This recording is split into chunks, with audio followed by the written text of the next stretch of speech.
বিসমিল্লাহির রহমানুর রাহিম। এটাই হচ্ছে সেন্ট মার্টিন দ্বীপ। আমি শুরুতেই স্রষ্টার সৃষ্টির প্রশংসা করছি, আলহামদুলিল্লাহ। দেখার আছে অনেক কিছু, দুই চক্ষু মিলিয়া এখনো দেখা হয়নি সবটুকু। দেখিতে চাই আরো অনেক কিছু, সব জায়গায় ঘুরিয়া। অফিস কলিগ সবাই মিলে সেন্ট মার্টিন ঘুরতে এসেছিলাম আমরা 3 দিনের জন্য।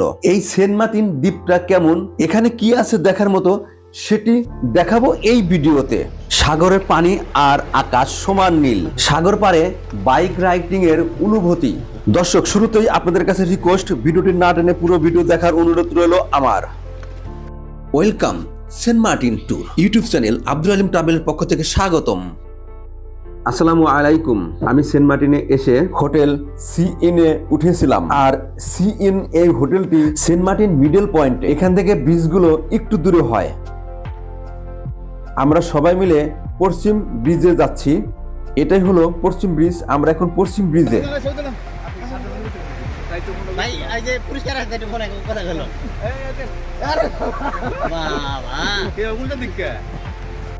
গ্রুপ ট্যুর হলে এই এক বড় সুবিধা, সবাই মিলে একসঙ্গে ছবি ওঠা যায় এবং আনন্দ হই হুল্লাস করা যায় একসাথে।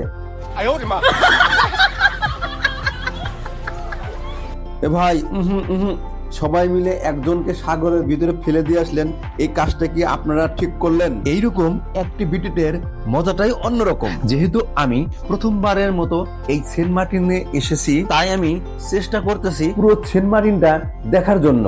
প্রিয় দর্শক, আজকে আমার সেন্ট মার্টিনের প্রথম দিন, আর এই প্রথম দিনে আমি পশ্চিম ব্রিজেই সময় কাটালাম। একদম সূর্য ডোবা পর্যন্ত ছিলাম। সেন্ট মার্টিন দ্বীপটা একটা রহস্যময় দ্বীপ। এখান থেকে সূর্য ডোবার দৃশ্য, অর্থাৎ গোধূলি লগ্ন সময় যেটাকে বলা হয়, সেই রকম সময়টা এখান থেকে খুবই সুন্দরভাবে আপনি উপভোগ করতে পারবেন। আপনি আপনার ফ্যামিলি নিয়ে, আপনার প্রিয়জনকে নিয়ে, আপনি বন্ধু বান্ধবের সাথে মন খুলে প্রাণ ভরে এই সৌন্দর্য উপভোগ করতে পারবেন। যেহেতু প্রথমবারের মতো সেন্ট মার্টিন এসেছি, তাই সেন্ট মার্টিন সম্পর্কে জানার কৌতূহলটা তো একটু বেশি থাকবেই। সংক্ষিপ্তভাবে আপনাদের সামনে উপস্থাপনা করছি এই সেন্ট মার্টিন দ্বীপটি কিভাবে গড়ে উঠেছে সেই ইতিহাস। সেন্ট মার্টিন দ্বীপের ইতিহাস বেশ প্রাচীন। এটি মূলত একটি প্রবাল দ্বীপ, যা 1762 সালে একটি বড় ভূমিকম্পের ফলে জেগে ওঠে। এই দ্বীপটি স্থায়ীভাবে নারিকেল জিঞ্জিরা নামেও পরিচিত। 1900 সালের দিকে ব্রিটিশেরা এটিকে ব্রিটিশ ভারতের অংশ করে এবং একজন খ্রিস্টান সাধু সেন্ট মার্টিন নামে নামকরণ করে। যদিও আরব বণিকরা এটিকে জিঞ্জিরা বলতো এবং বাঙালি জেলেরা এখানে বসতি স্থাপন করে, যার কারণেই এই দ্বীপটিকে পরিচিত করে তোলে। যেহেতু বাংলাদেশ টুরিস্টের জন্য সুন্দর একটি ভ্রমণ স্পট, বসতি স্থাপনের সম্পর্কে জানা জরুরি দরকার। বসতি স্থাপনা ও পরিচিতি। প্রথম বসতি শুরু করে এই দ্বীপে 1890 সালে এবং জেলেরাই প্রথম বসত শুরু করে এই দ্বীপে। বিশেষ করে রাখালি সম্প্রদায়ের জেলেরা। নারিকেল জিঞ্জিরা নামকরণ নেম দুটি কথা। এখানে প্রচুর পরিমাণ নারিকেল গাছ, তাই এটার নাম নারিকেল জিঞ্জিরা নামেও পরিচিত। ভৌগোলিক দিক অবস্থান, এটি বাংলাদেশের সর্বদক্ষিণে বঙ্গোপসাগরের উত্তর পূর্ব অংশ হিসাবে এবং কক্সবাজার জেলার টেকনাফ থেকে প্রায় 9 কিলোমিটার দূরে অবস্থিত। সারাদিন অনেক ঘোরাফেরা করলাম, এখন রাত হয়েছে, রাতে খেতে হবে, তাই আমরা একটি হোটেলে আসলাম খেতে। বড় দেখে একটি সেলমন মাছ কিনে নিলাম।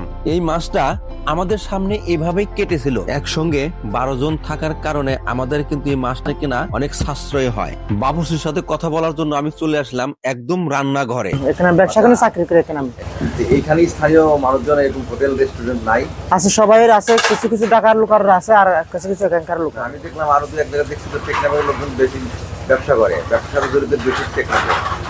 সব বাইরের লোক করে। এখানকার স্থানীয় মানুষজন বেশি কি কাজে ছিল আপনার রিসোর্ট নেওয়ার ব্যবসা। আপনি কি আসলে এই সম্পর্কে কি জানেন? এখানে স্থানীয় মানুষদের কি ব্যবসা বেশি? এখানে আবাসিক বেশি, আপনার আবাসিকটা বেশি আপনাদের এখানে, মানে যেটা টাকার জায়গা আছে ওটা হয়েছে, ওটা হয়েছে আপনার। আচ্ছা, এখানে এখন তো সরকার থেকে নিয়ম করছে মাত্র 2 মাস আসতে পারবে টুরিস্টরা, সেক্ষেত্রে আপনাদের এটা মতামত কি?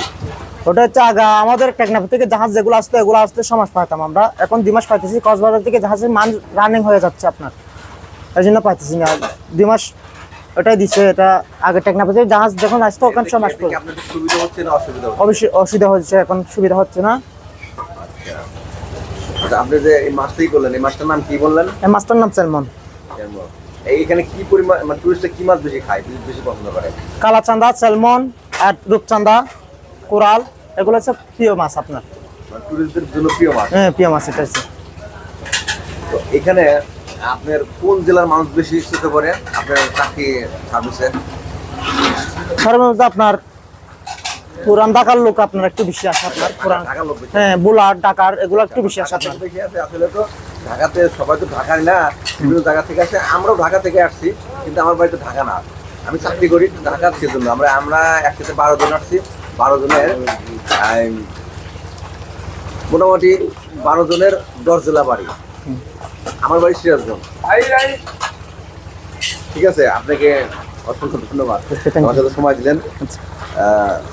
মাছটা রান্না করা থেকে খুব পছন্দ হচ্ছে। আপনার কাছে কি মনে হচ্ছে, টেস্ট হবে তো? ইনশাআল্লাহ টেস্ট হবে এটা। সেন্ট মার্টির আকর্ষণীয় জায়গা হচ্ছে সেরাদ্বীপ। আর এই সেরাদ্বীপে আমি কিভাবে আসলাম, কোন সময়টা আসার জন্য পারফেক্ট সময়। এই দ্বীপের সৌন্দর্য দেখতে হলে আপনাকে অবশ্যই খুব সকালে আসতে হবে, নইলে এই দ্বীপে প্রবেশ করতে পারবেন না। এই দ্বীপে আসার পরে সকাল 9টা-10টার মধ্যেই আপনাকে ব্যাক করতে হবে, না হলে জোয়ারে আটকা পড়ে যাবেন। প্রচুর পরিমাণ কোরাল থাকার কারণে যদি পানি এখানে চলে আসে, তাহলে পানির নিচে যে কোরালগুলো আছে এতে পা কেটে যাওয়ার সম্ভাবনা বেশি থাকে। জোয়ার আসলে এই দ্বীপ থেকে কোনোভাবেই সম্ভব না পানির ভিতর দিয়ে বেরিয়ে আসা। তাছাড়া প্রশাসনের পক্ষ থেকেও আপনাকে এখানে থাকতে দেবে না। নির্দিষ্ট সময়ের মধ্যেই আপনাকে চলে আসতে হবে এই দ্বীপ থেকে। তাই এই দ্বীপকে ঘুরতে হলে আপনার খুব সকাল সকাল যেতে হবে এই দ্বীপে। এইগুলো কেওয়া গাছ। প্রাকৃতিক দুর্যোগ মোকাবেলা করতে এই কেওয়া গাছের ভূমিকা অনেক। কেওয়া ফলগুলো দেখতে অনেকটা আনারসের মতো দেখা যায়। এই দ্বীপে আসলে ছবি তোলার সবার হিরেক পড়ে যায়। কখন যে আপনার সময়গুলো শেষ হয়ে যায় বুঝতেই পারবেন না এখানে আসলে। আমার জীবনে আমি অনেক জায়গায় ঘোরাফেরা করেছি, কিন্তু সেন্ট মার্টিনের সেরাদ্বীপের কথা আমি ভুলতে পারবো না। সেন্ট মার্টিনের সেরাদ্বীপ থেকে বিদায় নিয়ে চলে যাচ্ছি আমি হোটেল সি ইনে। এক রাত থাকার পরে আমরা হোটেল চেঞ্জ করে সেন্ট মার্টিনের সর্বপ্রথম রিসোর্ট হুমায়ুন আহমেদের সমুদ্র বিলাস রিসোর্টে উঠলাম। এই রিসোর্ট থেকে আমাদের আরেকটা গল্প শুরু হলো। সেন্ট মার্টিনে অনেক রিসোর্ট থাকলেও কেন যেন পর্যটক এই রিসোর্টে এসে ছবি তোলার জন্য ব্যস্ত হয়ে পড়ে। দেখুন হুমায়ুন আহমেদের সমুদ্র বিলাস রিসোর্টটি পশ্চিম পাশের সি বিচের সাথেই এই রিসোর্ট। এই রিসোর্ট থেকে সমুদ্র একদম কাছে। হুমায়ুন আহমেদের স্মৃতি বিস্তারিত এই রিসোর্টের একটি রাত যাপন করলাম।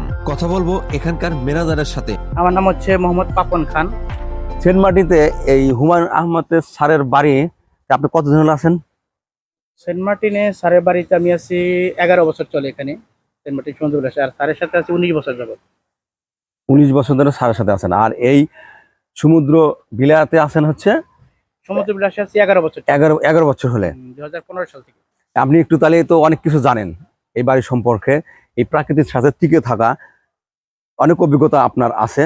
স্যারকে দেখেছেন, স্যারের সঙ্গে কাজ করছেন, এবং এই সমুদ্র সম্পর্কে অনেক অভিজ্ঞতা আপনার আছে। চতুর্পাশে সমুদ্র, মাঝখানে একটা দ্বীপ। সেই দ্বীপে বসবাস করা অনেকটা একটা ব্যাপার, অনেক কিছুর সাথে মোকাবেলা করতে হয়। আপনি একটু বাড়িটা সম্পর্কে বলেন একটু। বাড়িটা আসলে স্যার আমরা যতটুকু জানি 1990 সালের দিকে স্যার এখানে জায়গা ক্রয় করেছে। কত টাকা দিয়ে ক্রয় করেছে?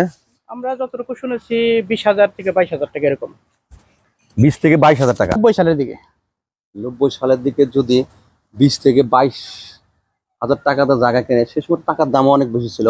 হ্যাঁ, 22% জায়গা আর কি। 22% টাকা। 22% জায়গা। আচ্ছা, প্রথমে কি এখন যে কটেজ গুলো দেখতে পাচ্ছি, যে এখন যে 6টা কটেজ আছে এখানে, তো তখন শুরু থেকে কি এমনটাই ছিল না কি ছিল? না, এটা আসলে শুরুতে স্যার একটা টিনের 4 চালা আর কি, 4 চালা একটা ঘর করেছিল। সেটা হয়তো আপনার 91-92 দিকে হয়তো করেছিল। এটা প্রায় 2007 সাল পর্যন্ত ছিল এই ঘরটা।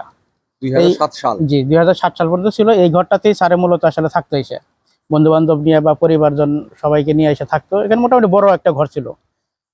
2007 সালে পর্যন্ত ছিল। এরপরে 2008 সালে এখানে স্যারে যে কটেজগুলো দেখতেছেন এগুলো হচ্ছে তাঁবুর কটেজ করছিল স্যার। প্রথমে তাঁবু দিয়ে। তাঁবু, হ্যাঁ, এই 6টা কটেজই ছিল তাঁবুর। পরে 1 বছর ছিল। 1 বছর পরে যখন বর্ষা মাস আসে তখন তো ঝড় বৃষ্টি অনেক হয়, বাতাস প্রচুর। বাতাসের কারণে যে তাঁবুগুলো ছিঁড়ে যায়। এরপরে সিদ্ধান্ত নিল যে না, এটা তো আসলে তাঁবুতে রাখা যাবে না, পরে মূলত একটা স্ট্রাকচার কিছু করার ইচ্ছা ছিল, কিন্তু পরিবেশ মন্ত্রণালয়ের কিছু নিষেধাজ্ঞা আছে। যেমন এখানে সেন্ট মার্টিনে কোনো বিল্ডিং ইটের মানে কোনো কংক্রিটের কাজ করা যাবে না। এই কারণে স্যার যখন পরিবেশ অধিদপ্তরে এটা করলো, তখন বললো স্যার অন্য কিছু চিন্তা করেন। তখন স্যার হচ্ছে কাঠের কটেজ চিন্তা করে। তো কাঠ দিয়ে সাধারণত ইউরোপ কান্ট্রিতে নাকি কাঠের কটেজই বেশি হয়। এটা স্যারের মুখে আমরা শুনেছি যে ইউরোপ কান্ট্রিতে এরকম ছোট ছোট ভিলা হয় কাঠের, সেখানে মানুষ মানে থাকতে পারে। এরপরে 2009 সালে কাঠের কটেজ নির্মাণ করা হয়। 10 সালে মোটামুটি এগুলো কমপ্লিট আর কি। 10 সাল থেকে কটেজ রানিং হয়। আচ্ছা, তারপর শুনছিলাম তো যে এখানে টিনের একটা ঘর ছিল সুন্দর, সেই আদলে কি এখানে আশেপাশে কোনো ঘর আছে? স্যারের যে ঘরটা ছিল সেম ক্যাটাগরি ঘর আমাদের পাশে যে একটা ঘর আছে, এই সেম ঘরটা যে স্যার এখানে ছিল আর কি এরকম। পরে 2009 সালে যখন এই কটেজগুলো করা হলো, তখন কিন্তু আমাদের ওই ঘরটা ভেঙে ওই পরে একটা দোতলা ঘর করছিল স্যার কাঠের। এটা খুব সুন্দর ছিল, যদিও এখন নেই। এটা আসলে বিভিন্ন ঘূর্ণিঝড় বা বিভিন্ন আবহাওয়ার কারণে, আসলে বৃষ্টির কারণে এই কাঠগুলা, বৃষ্টির লবণাক্ত পানি তো এটা কাঠগুলো নষ্ট হয়ে যায়, যেগুলো ওটা তার আসলে মেরামত করা হয় না, যে কারণে ওটা আসলে আস্তে আস্তে ভেঙে গেছে। আমরা সব ক্যান্সেল করে দিয়েছি আর কি। আচ্ছা,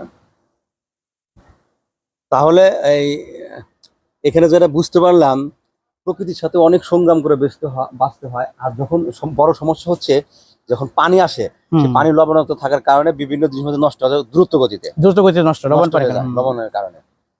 আচ্ছা, বহুতলা ভবন করা তো রিস্ক, তাহলে বহুতলা ভবন তো লবণাক্ত নষ্ট হবে। বহুতলা ভবন করলে তাও একটা সুবিধা আছে যে ওটা দেখা যাচ্ছে আপনি করলেন অন্তত 15-20 বছর ওটাকে মেনটেন্স করে ভালো মতোই চলতে পারবেন। ওটার প্রতি তাও একটা যে একবার ইনভেস্ট করতে পারলে ওটা সুবিধা আছে, কিন্তু ইনভেস্ট তো আসলে ওটা তো গভর্নমেন্ট নিষিদ্ধ। এখন যারা করছে তারা তো অবৈধ। অবশ্যই, যেহেতু সরকারের পরিবেশ মন্ত্রণালয়ের যেহেতু আপনার নিষিদ্ধ, তাহলে তো ওটা অবৈধ অবশ্যই। আচ্ছা আচ্ছা, কারণ আমাদের গুলো তো অবৈধ না। এখানে মূলত কটেজ করার যে সিস্টেমে যে সিস্টেমে কটেজ করার অনুমতি আছে, সেই সিস্টেমে কটেজ করা হয়েছে এই সমুদ্র বিলাতে না? অবশ্যই, আমাদের একদম 100% মানে একদম সরকারের আইন মেনেই করা হয়েছে, যা করা হয়েছে। অনেক কটেজ দেখেছি আমি যে মানে ইট কংক্রিটের, হ্যাঁ কংক্রিটের করা আছে, সেই বিল্ডিং গুলো তাহলে সেগুলোকে অবৈধ? অবশ্যই অবৈধ। আমার দেশটাই তো দুর্নীতিতে ভরা। দুর্নীতি টাকা হইলে অনেক কিছুই করা যায়, টাকা দিয়ে। নাহলে সেন্ট মার্টিনে এখন কমপক্ষে 10টা বিল্ডিং আছে বড় বড়, বিল্ডিং কি সরকারের অনুমতি নাই, তাহলে সেগুলো হইলো কিভাবে? এগুলো সরকারের নজরে পড়া উচিত, এবং সরকারি লোকজনের মধ্যে জড়িত আসা হয়। নাহলে জড়িত না থাকলে আপনি 3তলা 4তলা ভবন কিভাবে হয়? এটা তার একদিনে হয় নাই। একটা 4তলা ভবন করতে গেলে কমপক্ষে 4 বছর 5 বছর ভরে করছে। এই 5 বছর কি সরকার নজর পড়ে না এগুলো? আচ্ছা, এই যে নারকেল গাছগুলো দেখতে পাচ্ছি, নারকেল গাছগুলো বয়স কত হতে পারে? এটা আমি এক্স্যাক্টলি বলতে পারবো না, তবে আপনার আনুমানিক প্রায় 20 বছর। মানে আপনি আসার আগে থেকে এগুলো? হ্যাঁ, আমার অনেক আগে থেকে। জায়গাটা কিন্তু তখন নারকেল গাছ ছিল? নারকেল গাছ জমি কেনার পরে লাগাইছে। ওই নারকেল গাছ যা আছে সব নারকেল গাছ লাগানো হয়েছে? এগুলো সারে লাগানো। আচ্ছা আচ্ছা আচ্ছা, সুন্দর, বহুত আগে। আর জায়গাটা কতখানি আছে এটা কি বলতে পারেন আপনি? জায়গা হচ্ছে সারে ক্রয় করা 22%, আর স্যার মৃত্যুর পরে আমরা আরো 30% জায়গায় ক্রয় করেছি। এটা শাওন ম্যাডাম করেছে। আচ্ছা, এখন তো এটা তত্ত্বাবধান শাওন ম্যাডাম করে? দেখাশোনা শাওন ম্যাডামই করে এটা। আচ্ছা, শাওন ম্যাডাম কি এখানে আসে? 1 বছর পর পর আসে আর কি। 1 বছর পর পর আসে? কোথায় থাকে? এই কটেজই থাকে। মানে এই কটেজগুলোতে থাকে? হ্যাঁ, ওনার সাথে যারা আসে সবাই এই কটেজেই থাকে। আচ্ছা আচ্ছা আচ্ছা, স্যারের শুভাকাঙ্ক্ষী যারা সবাই এখানেই থাকে। ওনাদের এই যে পানি সমস্যা মনে হয় না? পানি না, এটা আসলে অভ্যস্ত না ঠিক, কিন্তু পানিটা হচ্ছে সেন্ট মার্টিনে, এটা আমাদের এই পশ্চিম বিচে সব রিসোর্টে আপনার এই লবণাক্ত পানি, কারণ এটা তো আমাদের কোনো হাত নাই, এটা সবই আল্লাহ পাকের ইচ্ছা। শাওন ম্যাডাম যখন আসে তখন ওনারা এইভাবেই আমাদের এইভাবেই সাধারণ একদম কোনো ইয়ে নেই। প্রিয় দর্শক, সেন্ট মার্টিনে এসে সমুদ্র বিলাস রিসোর্টে থাকবো, সেই ইচ্ছাটা আমার পূরণ হলো। এই ছিল সেন্ট মার্টিন নিয়ে এই ভিডিওতে আমার গল্প। ভিডিওটার যদি একটু ভালো লেগে থাকে তাহলে সাবস্ক্রাইব করে আমার সাথেই থাকেন বাংলাদেশের এরকম সুন্দর আরো জায়গা দেখতে।